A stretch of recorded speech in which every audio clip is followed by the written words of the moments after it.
Good afternoon, everyone, and welcome to Ideas xLab's Uncovering Connection and Inclusion video podcast powered by Switcher Studio and supported by Main and Clay.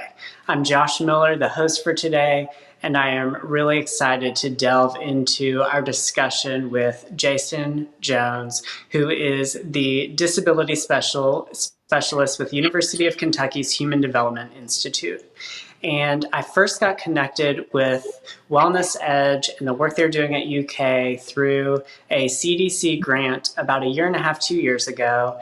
And we were really excited and challenged to think about how, as artists, as partners in community, as people doing collaborative work, how we think about universal design, inclusive practices in moving our work forward and how we can do that creatively. And so we were able to partner with Wellness Edge over the past year on a grant to create, in collaboration with artists from the disability community, arts-based activities for people with paralysis, their caregivers, their networks of support. That's an initiative that's had to evolve because of COVID-19, but it's been a tremendous learning opportunity. And that is one of the reasons that I wanted to bring Jason on, not only because of that collaboration, because I think the way that he works with different individuals and community stakeholders and the knowledge that he brings to the table is really important, especially as we think about what does the future look like and how do we evolve and adapt our work in ever-changing times. So Jason, I am going to get you pulled up on the screen. Thank you so much for joining me this morning. Yeah, absolutely. Thanks for having me, Josh. Appreciate it. Absolutely. Well, technically it's afternoon. I keep saying this morning because time is a little bit off right now, but I have so appreciated learning and being able to collaborate with you, with Lindsay, and the team through Wellness Edge. So before we dive in, would you mind just giving people an overview of what you all do at the Human Development Institute and a little bit about that work in the Wellness Edge program? Yeah, so the Human Development Institute is every state has a Center for Excellence in Disability, and we're located at UK.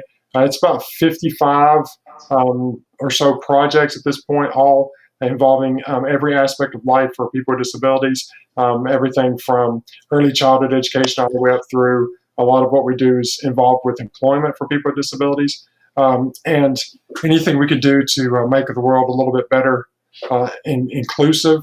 And we use a lot of universal design practices to get those things done. We deal with accessibility. We deal with a lot of advocacy, those kinds of things. And I've been there. I was in state government for 15 or 16 years before coming to UK about 4 years ago.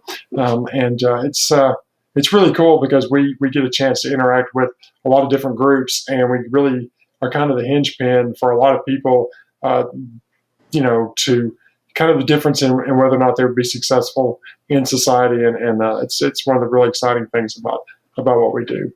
So yeah, you were mentioning before we started our conversation the number of different initiatives and that you all are involved with. And even as I think about kind of the breadth of Wellness Edge, there's so much learning and so many different ways of engaging people that I've so appreciated learning about. And I'd love to hear on a personal level for you, being in this work and then what you've done previously, what is it that gives you oxygen in your work and in life to keep you going and sustained through all of this? well, I obtained a spinal cord injury actually 30 years ago today, oddly enough. So I've been in a chair for about 30 years, and I've learned a lot over the years. I've went through several stages, I would guess you would call them, more than anything else. But one thing I've learned is that usually your support system is kind of just that little thing that makes somebody able to function and to be successful in society, right? And I had a phenomenal family, and I had wonderful friends, and I was able to surround myself with really great people. And so, in order to kind of share my blessing with everybody else, that's always kind of been the thing that drives me, is that I've seen people that just needed a little bit extra to be able to make it and function and do the things that they want to do. And really, it's more than just functioning. It's about thriving, right? It's about quality of life and being able to bring home a paycheck and to contribute to society and all the things that we, so tend to take for granted sometimes. And so I think my driving force has always been the idea that I've got it pretty good, all things considered. And I really like to see other people hopefully share a little bit of that success, and hope that they feel like they're living a good quality of life. And that's the one thing we do, a lot with Wellness Edge, is that these grants aren't for, just simple everyday things. They're for living life and recreation and art and cooking and all kinds of things that make us know, that we're more than just somebody sitting around in a wheelchair, right? We're just like everybody else and just trying to find a good path to a good quality of life. Yeah, I like that you describe, thriving and quality of life, and what are the different facets across the different groups we engage with, the spaces that we're in that allow that to happen. I know that in particular over the past year and a half or so, as our team has been working with you all and starting to, whether we're looking for office space or we're starting to design an event or we're thinking about our website or we're thinking about building a flyer, like every time now we're trying to apply this lens of, is this information accessible? Is this space accessible? Because quality of life and thriving through artistic practice, athletic practice, whatever it is, that is, I think, what so many of us are striving for. Yeah, so that completely makes sense. Yeah, and I like that you put it that way, because I think one thing that's really neat that's been a blessing for me over the years is that people around me go, I didn't think of that. I didn't think of that. Like if it's something as simple as, going out for pizza or something, whether or not the building's accessible, and somebody says, before we go do something, I'm saying, hey, well, is it accessible? And they're like, you know what? I never paid any attention to it. Within a year after my accident, my friends that were close to me, they were all paying attention to it. And I think that that's, kind of all of our sort of responsibility to just kind of make sure that, everybody can be included is in simple things. Is the door wide enough? Is the print big enough for somebody to read? Is the website accessible enough for somebody to be able to understand what it is that they need to do, and to be able to find the information that they need? And you guys have done a great job of that, and I see it all the time. People say, I didn't think about it, but now I do. And that's if you want to talk about oxygen, that definitely is that's definitely something that drives us. Yeah, we were just touring different co-working spaces here in Louisville recently, and one of the first questions we were asking is it wheelchair accessible? What, where's the parking? Can people even get in the front door?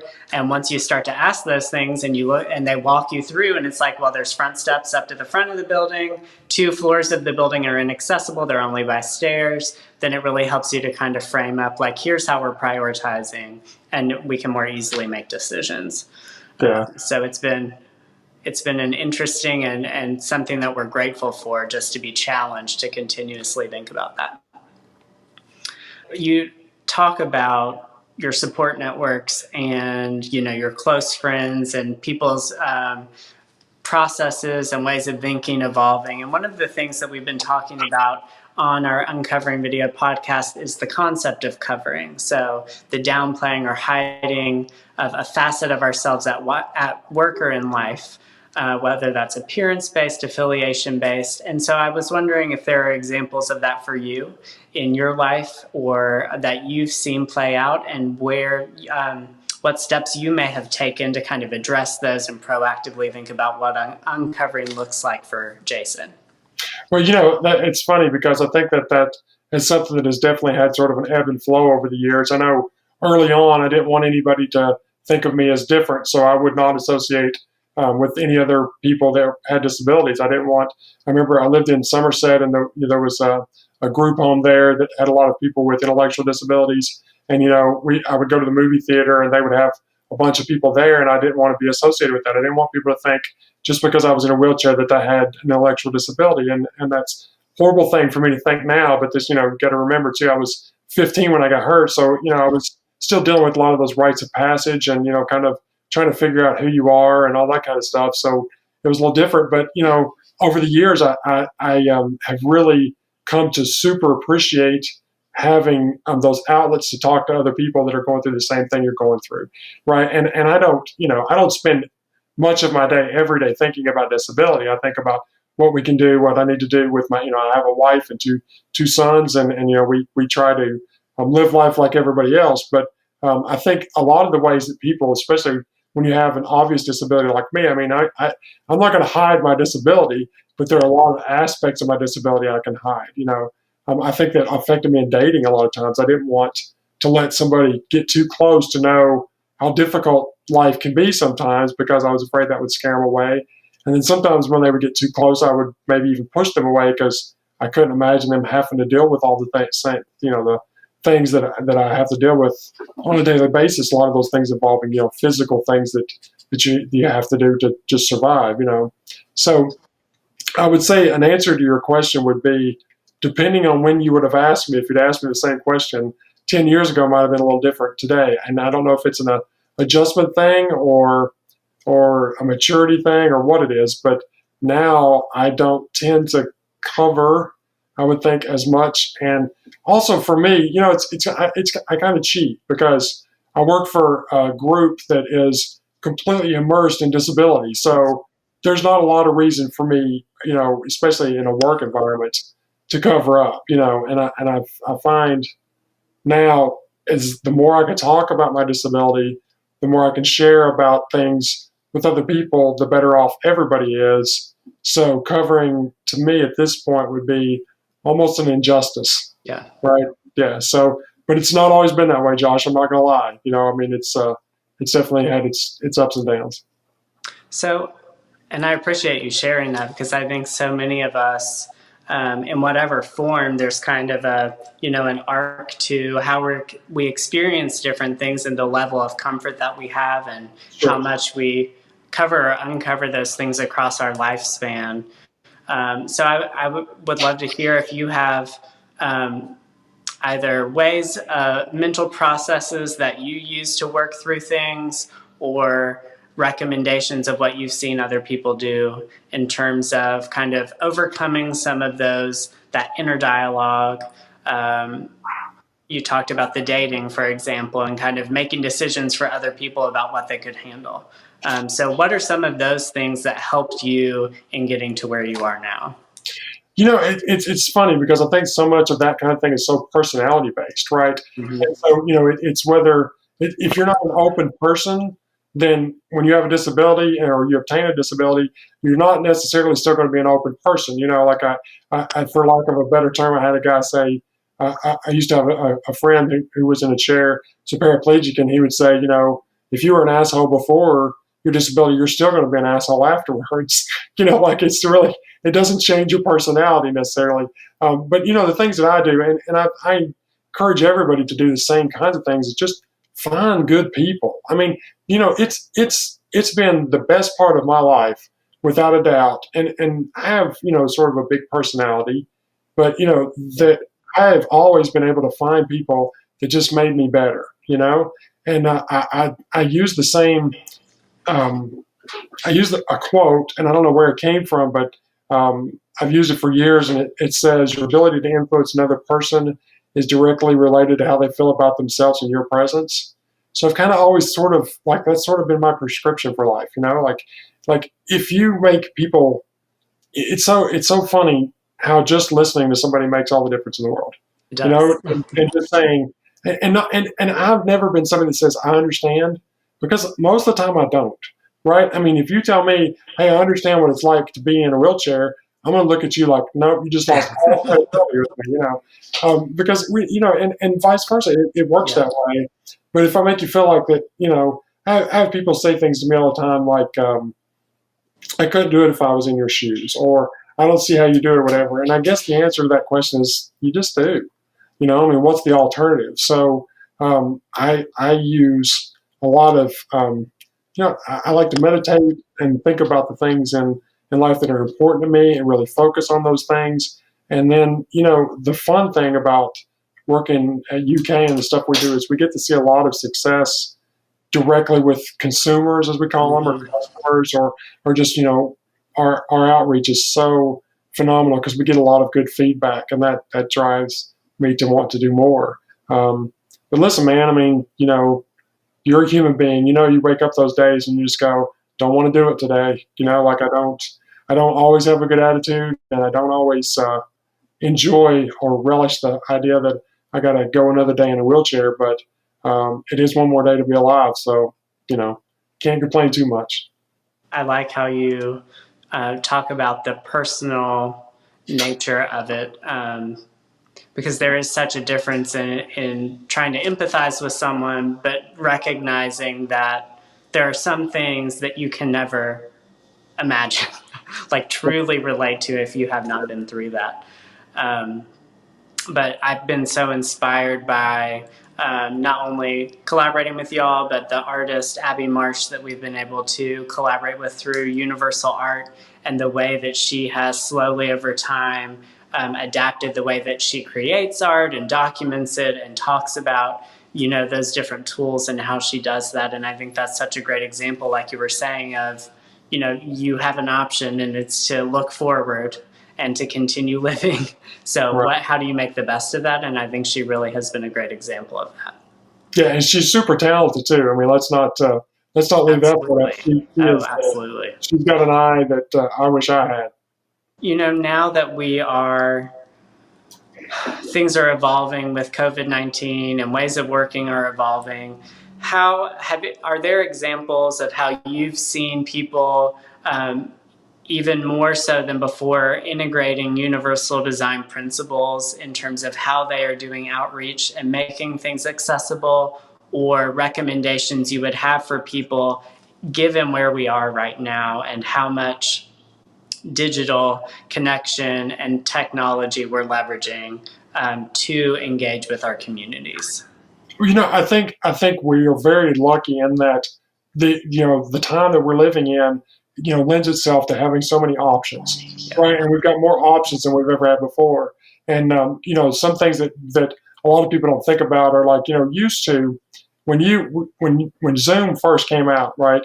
And you would have a Zoom meeting. There were people that just literally couldn't do it, right? Because there was no captioning. Most people couldn't afford to have an interpreter. So someone who is deaf or hard of hearing in that situation is kind of left out, right? So they're marginalized in that situation. And someone who's blind may be marginalized in a different situation, someone with intellectual disability, whatever those things are. There's so many good tools out there now that are built in. Microsoft and Apple both have done a phenomenal job of listening to consumers. And I don't know that your listeners would know this, but Apple has a dedicated line for people with disabilities. So if you have an issue with Wow. an Apple product, there's a dedicated phone line where someone just answers the phone. It's like calling your best friend and saying, "Hey, listen, this isn't accessible. Can y'all work on it?" And they will, so there, my phone now is almost completely voice activated. My new, my Apple phone, and we've got captioning that's built into PowerPoint, captioning that's built into Google Hangouts, and captioning that's built into Zoom, and those kinds of things. So there's so much available things out there. It makes it really easy to be more successful in getting your message out and allowing people to participate.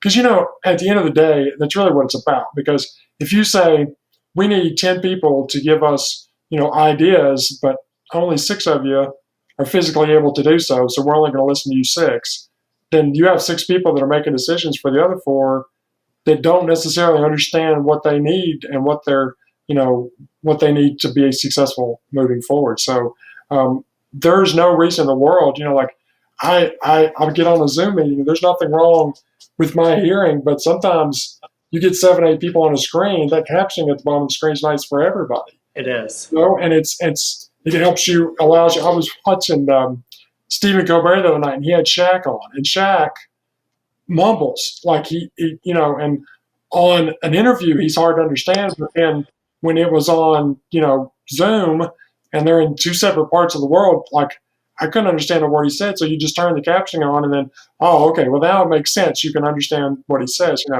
So, and I don't have that. That's not an issue for me normally. So the more that we can make things, I mean, universal design is an idea that just, I don't know of anything that makes more sense, right? Like from a marketing standpoint, from a business standpoint, from a just a friendship standpoint, why not make it where we all can do it? And, and it doesn't necessarily even have anything to do with disability. It just has to do with connectability, right?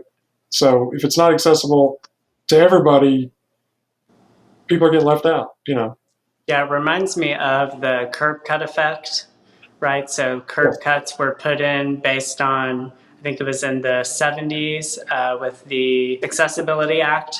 Right. Um, and then the broader reaching implications of who they benefited was something that nobody who designed them anticipated. And so even when you think about like captions on videos, we can't do those on this live yet.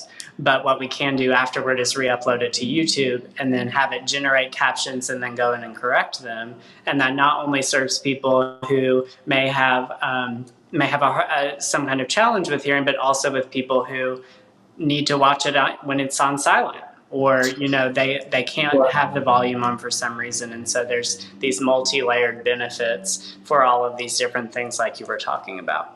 Yeah, I was in a meeting, gosh, probably about 2 months ago, and I work with the Mayor's Commission on Disability here in Lexington, and there was a lady there from the Commission for people that were deaf and hard of hearing, and she was talking about how just a simple thing like turning the captions on in bars and restaurants that you think it's such a great thing for people who are hard of hearing, but why not? Because no one can hear what's going on. So it does. The secondary effect is it makes it accessible for everybody. So Are there examples, whether it's in Kentucky um, or broader, of companies or organizations who you think are doing a really good job just in their comprehensive approach to universal design that people could look to if this isn't something that they've thought about before, but they want to kind of look at some examples? yeah, I work with the Southeast ADA Center, and there are tons of good examples out there now. And I think one of the biggest things that we're seeing, and that is exciting to me, is that the workplace is becoming a more accessible place. And people, HR people, are getting more just because they understand the need for. And of course, right now things are different with all the layoffs and that kind of stuff. But they're understanding that there's a talent pool out there of people with disabilities that can really help the bottom line of the company. And I think we don't spend enough time thinking about those kinds of things. We tend to sell, it's like, well, it's a good thing to do or it's a right thing to do, but I've never really subscribed to that kind of thinking, because my thing is, a good employee is a good employee regardless of their disability. Maybe just having an accessible building for somebody to work in is enough. But there are phenomenal companies out there, and Microsoft is doing great things. Starbucks is a great company for people with disabilities.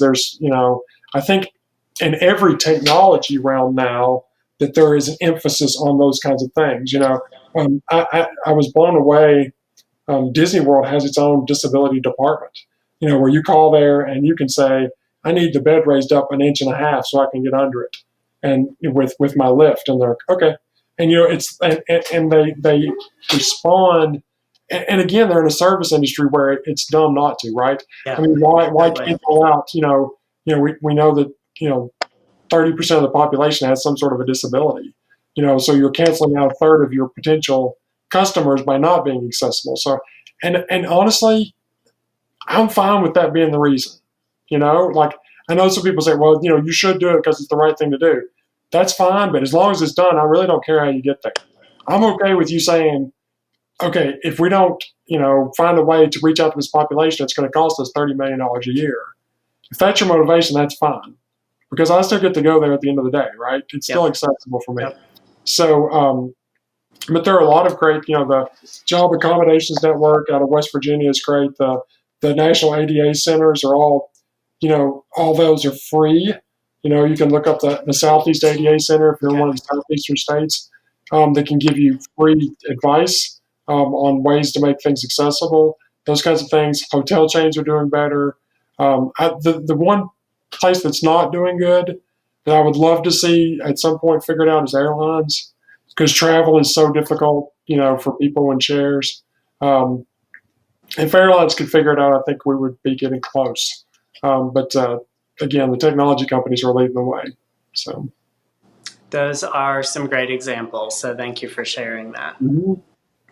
I'd love for, in our last few minutes, to switch a little bit, switch topics a little bit to something, well, more personal slash, um, during this time with so much evolving from COVID-19, are there are there things that you have kind of noticed in day-to-day life that you are kind of seeing as meaningful in a new way, or grateful that you're grateful for, that maybe were overlooked or kind of underestimated in the past? Oh gosh, I mean, I think at the end of the day, if we're not seeing those things right now, we're driving ourselves crazy, right? Because there's one thing I've noticed over and over again is, man, from a family standpoint, I've probably gotten to know my kids better over the last month than ever my whole, and I'm a pretty involved father, I'm pretty hands on, but we don't run to practices constantly, and the kids aren't, we had days where, when my work day ended and the kids were finally home from school, we had about 30 to 45 minutes of time before we had to go to a practice or, to an event of some kind. And then we're trying to, we're all eating terrible because the only thing you can do fast is fast food, that kind of stuff, which is not good for you. There's been a good there's been a good health effect for that. We're very conscious of what we eat and how we eat it and how much we eat. I have really, I feel like my wife is my teammate more than I maybe ever have felt before, and she's a phenomenal teammate anyway. But I think just stopping a little bit. I mean, if there's a great derivative of this, a positive thing, it's the idea that it's okay to slow down. I mean, I feel like, in society, we have so much pressure to get everything done. And I'm not even sure what that means, because you don't, right? You never get everything done because there's always something taking its place. The list is always Yeah, growing. right. It's a constant checklist. So being able to just take a little bit of time and again, I think it's so much different for me because I'm still able to work and do those things, and it kills me to know so many people are suffering.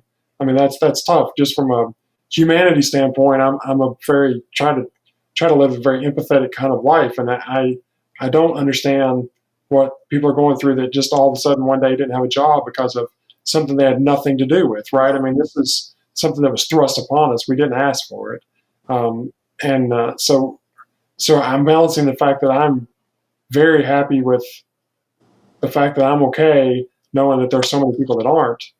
But just from a personal standpoint, I really would love to eat out at a restaurant, and just do just those dumb things that we take so much for granted. And I think from here on out, more people will just take a little time to go, hey, I've got it pretty good, and hopefully that'll kind of change us all. Like, isn't it great not to wake up every day with a political fight on TV you know what I'm saying? I mean, like, I've kind of steered clear of the news for the last little bit as much as I possibly can and still be somewhat informed, but I don't miss the rhetoric and I don't miss the banter and that kind of stuff and the Republicans did this and the Democrats did this and all that negativity and stuff. I don't miss it, and I'm sure it'll find its way back into our lives at some point. But for now, it's kind of nice to not have to think about that stuff.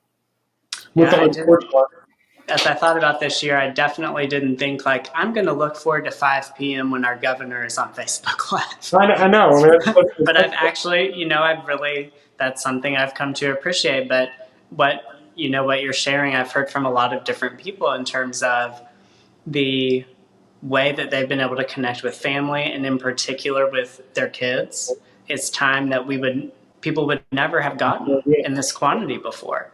And that reconceptualization of time and what does it mean to be productive? What does it mean to be like busy and just being busy because you're supposed to be busy, or giving yourself time to think about, I got what I needed to get done, which means it's okay for me to take an hour or two.